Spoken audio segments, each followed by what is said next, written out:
Broadcasting from the heart of London to your heart. Radio Harold Hill. Good morning and welcome to Radio Harold Hill. My name's Annette Gregory and we're here for your Community Life programme. Let me introduce to you my special guest even today. Here's Beena. Hello. Hello. How are you doing today? Not too bad. It's a bit cold this morning. Oh, it is definitely, isn't it? A bit of a shock to the system at this temperature at this time of year. That's true. Well, thank you for coming into the studio today, and you're going to tell us all about fibromyalgia. Yes. Let me find out a little bit about the condition first of all. What is it?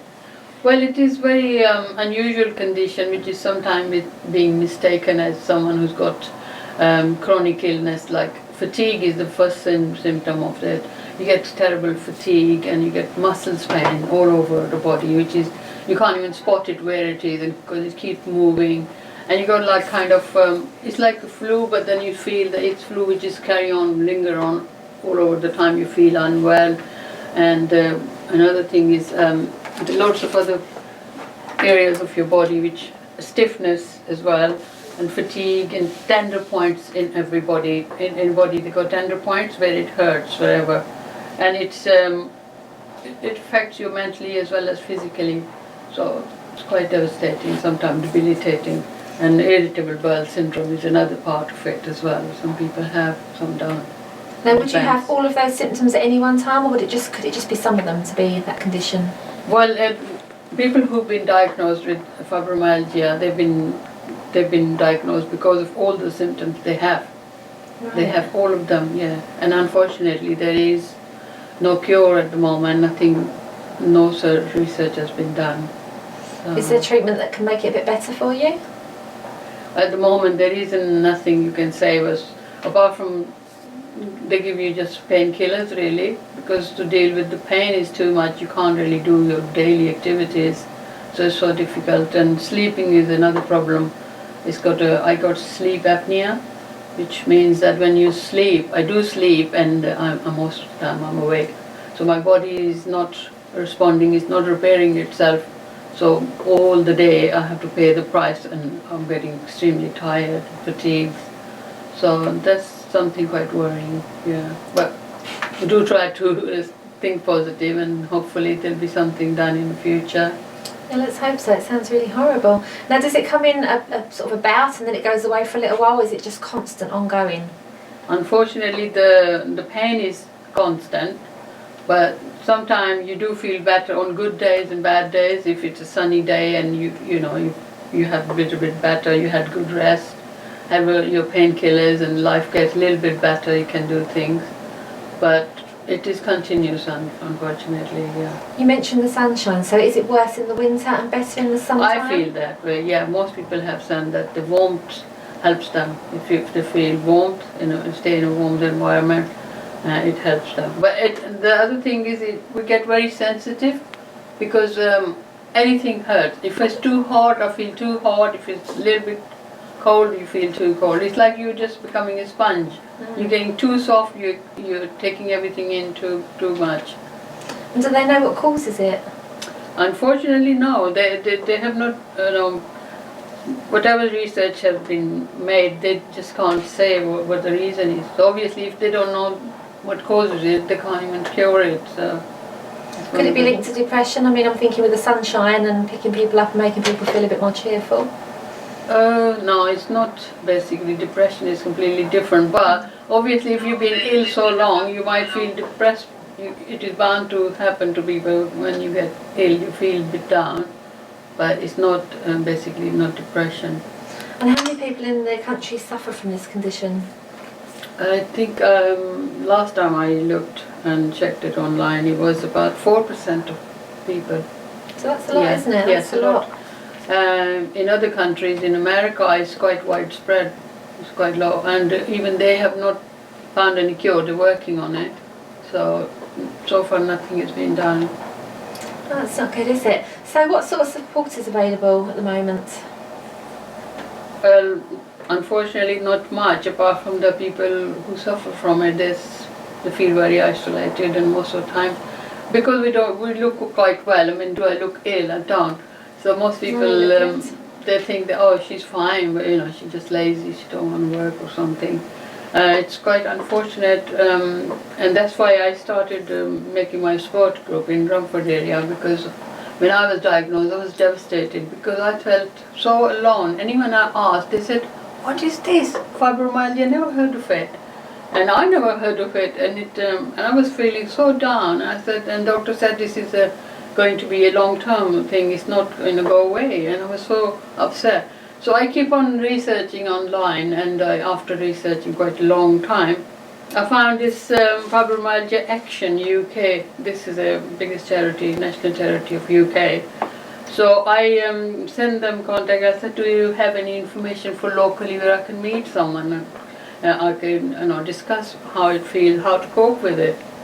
So they looked on their system and they say, "Oh, are you in Rumford area?" I say, "Yes." And they say, "Unfortunately, there is no help available. There's no support group in that area. But would you like to make one?" I said, "Well, I don't know anyone, because that's what I'm looking for, someone. I can go to some place." And they said, "There is nothing much. There's not much responsibility. You just have to, set up a helpline." They're giving me a helpline number, which I can, if anyone calls me, they'll transfer people over, whoever inquire about in this area. So that's how I started, really. And how long ago did you start? It was in May. Was it May? Something like, yeah, about May last year, yeah. And have you found other people? Yeah, I have found lots of people, and some of them been like me, searching online how they find, and they recruit, they send them over to me. And I did put some advertisement in local windows, so some people find, and most of them are women. It's quite unfortunate. This illness is attacking more women than men. So, because of this, the muscular degeneration. It's not degeneration, I wouldn't call that. It's a problem with the muscles, really. Right. So I think Have you had any men come forward? not yet. Not yet. No one Come in on, our men, group. where are you? Come on, man. No, actually, they do say in there, I've got a booklet which I give it to everyone, whoever inquire, because this is very, very helpful. It's been done from Fibromyalgia UK. Do you know what the statistics are for men or women getting it? More women, actually. Men are very, very minorities. Hardly ever. I haven't seen anyone with I wonder why that is. Any ideas why that is, or they Well, why? I can't say, I'm not a physician, but what I could see is to do with because the woman's body is like that, because it's to do with the women. I could say, we have more muscles, really. We're all muscles, we're soft, and I think I really can't Maybe say. that's what it is. So tell us what you do at your support group. Well, we're in the initial state. Unfortunately, we don't have any venue. So what we do is we meet up wherever is convenient for other people, or sometime in a coffee shop, sometime in a, we used to go to in a library group sometime, but we just meeting. This month I do meeting every month, last Friday of every month we decided.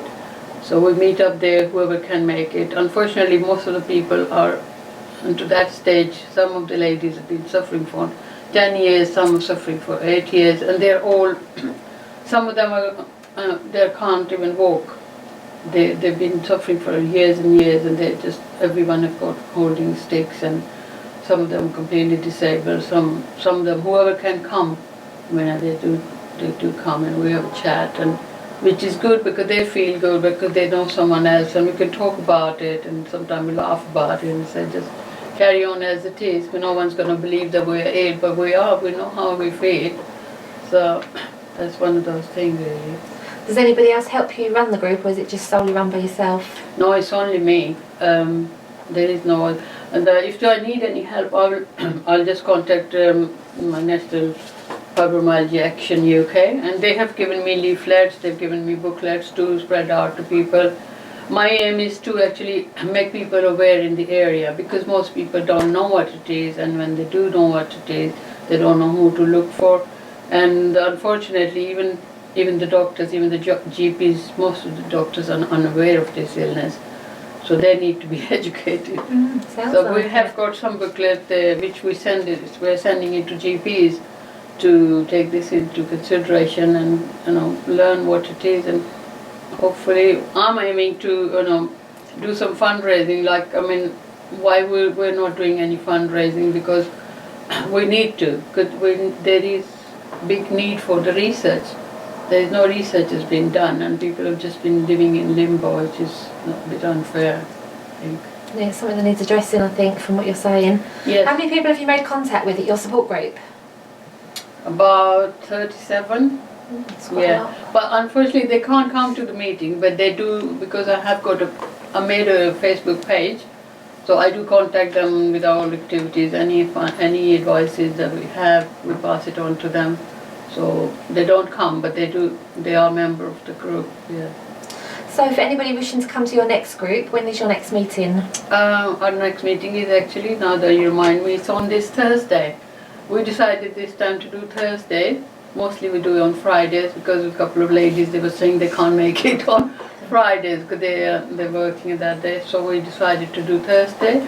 We're doing it in Rumford Brewery, Costa Coffee. Okay. You're welcome to it, whoever would like to. I like more people to come in and join in, and it's not necessarily they have to be suffering from fibromyalgia. It helps for other people to understand and meet others and understand what it is and how to help them. It could also be an opportunity for maybe a carer to come along and get some advice for someone they're looking after. That might Yeah. be good, mightn't it? That's true. Yeah, That's right, definitely. yeah. Is there some way they should contact you beforehand? Do you have an email or a phone number you want to give out? Yeah, I've got a helpline number which is available Monday to Friday. It's 10 to 4 p.m. The number is 0844. Should I write it down? 0844 887 2590. 2590. I'm not very good remembering. Because of this, I've got this fibro fog is one other part of it. Sometimes we get, and our mind gets so confused. I sometimes forget, knowing I know the faces of people, I forget their names, and I get so embarrassed. I say, oh, you know what? And it takes a little while, it's like, I feel that my life has drastically changed. I'm not the same person I was. And how long have you had the condition for? About a year. Right. Yeah. Have you noticed it's getting worse? I don't know. It just still says the same actually. I don't feel for one day even that I'm getting better. Even though I'm taking, for sleeping is the biggest problem. We can't sleep, and when we do sleep, we wake up after every 3-4 hours. And for that I've been given medicine. So I do take medication sometimes I don't. But it's not getting better. And I'm getting worried because it's affecting my life. My quality of my life is not what it was. I'm finding little things, when I do little things, getting harder in the household and other things. So give us an example of something that you would have normally have taken for granted that you're struggling with now. Oh, it's true. Like even standing for a long time, cooking is one of those. I mean, I do cook, but I don't cook as often as I used to because I get so tired. So everything I'm doing the same thing, but I'm doing less and less, and housework and like carrying bag. For instance, if I'm going for shopping, I'm carrying bag. I can't carry very heavy bags, not even very heavy, but more than 1 or 2 I can't carry. So I have to have my daughter usually, thank God she's with me. She can carry things, it can help me with lots of other stuff. Driving is another thing. I get very tired. Unfortunately, I've got diabetes as well to deal with it. So I changed my lifestyle and everything, but I have to keep pushing myself really. The only thing keeps me going is positive thinking, really. From the people you've met, is there a certain age group that seems to be affected more than others? No, actually it can happen to anybody. Some of the ladies have told me. Their daughter as well suffers from it. So sometimes it runs in, I think, in the family as well. They have got younger members, they have it. But I have people in my group, most of them are over 50s. Yeah, the ladies which come in my group, they are. But even 50 today is not that old, is it? That's No, but think about 30. Yeah, but think about people who are 50 and they've been suffering from the illness from last 10 years. So they must be younger by that time. Yeah. So it can happen to any. I have a booklet especially for younger people how to, because coping with it, and young people, they do have to work. They do have to do their normal activities in their life, and how they're going to cope is very difficult sometimes. most people, unfortunate is that people obviously don't understand. The one who don't understand, they usually tell those people that you're lazy, or they think automatically, oh, they're just a bit lazy, and they just don't want to do anything. They're just not very motivated or something. But it's not like that. And some people who suffer from ME are the similar ones. They have similar symptoms, but their condition is mental. It's more to do with that. But it's not. They don't have aches and pains like fibromyalgia. Have you found any self-help treatments? Anything non-medicine? What I have found is most people say that going to this aqua aerobics, it helps. Sitting in hot water for a long period of time, it helps. Exercise a little bit, like yoga, these kind of things we do, they help you. Yeah. For me, my therapy is socializing. I've made more friends through this group and as well as others, and it helps me. Talking about it helps me. It's kind of therapy.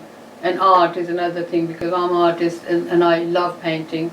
And sometimes when I'm painting and I'm doing art and creative things, it helps me forget for a while, that kind of thing. But it still stays with you as soon as you stop doing any activity. I guess organising the Romford support group, you must be quite busy to not have time to think about being unwell. That's true, because sometimes, but you're right, in a way I am thinking a lot more how I can help more people, how I can do kind of, we're trying to do fundraising next month in May 4th, something, What have you got planned for that? Well, we're doing, basically we're trying to do awareness for people, so we're taking all these booklets, leaflets with us, and we got some t-shirts, and we got homemade things, like all the group people, most of them are into quite creative things. So we handmade things we're going to be selling on the day, and hopefully we'll get some people to know what it is all about. Sounds brilliant. Where will that be? It will be on 4th of May. At whereabouts? Well, at the venue at the moment I haven't thought about it yet, because the venue is difficult. We're thinking about if the weather is good, we'll probably do in Romford Market. We'll book a stall and we'll sell our stuff and make people know things about. Well, if you let us know just beforehand, and then I haven't let decided yet, but I will let you know. And we can hopefully get some more people come down and support it, because that's really important. Yeah, you can. Anyone who'd like to know more, I can give you my email address and my telephone number. So if they can contact me anytime. Yeah, that'd be lovely. Do you want to give that out now? Yes, my email address is Beena Khan, all in one word, 360@gmail.com. That's lovely. And the telephone number I've already given you. Just do it one more time in case someone wanted to get a pen. That'd be good. Yes, my email address is Beena Khan, 360@gmail.com. My telephone number is 07751 2535 202. So if you've just joined us to the show, then Beena is talking about fibromyalgia, and if you'd like some support or to get in touch with her, then just give her an email or give her a call on that number she's just given you, and she can help you and tell you where to go and offer you all the support that you need. Okay then, well, I think we've got it all. Let me just give you the number one more time. It's 077 512 53502, and of course you can always contact us here at Radio Harold Hill if you miss any of that. Okay, well I think that just about wraps up our interview, doesn't it? Thank you. Thank you very much for coming into the studio. Let's party. Find us online at www.radioharoldhill.co.uk or download the app. Radio Harold Hill.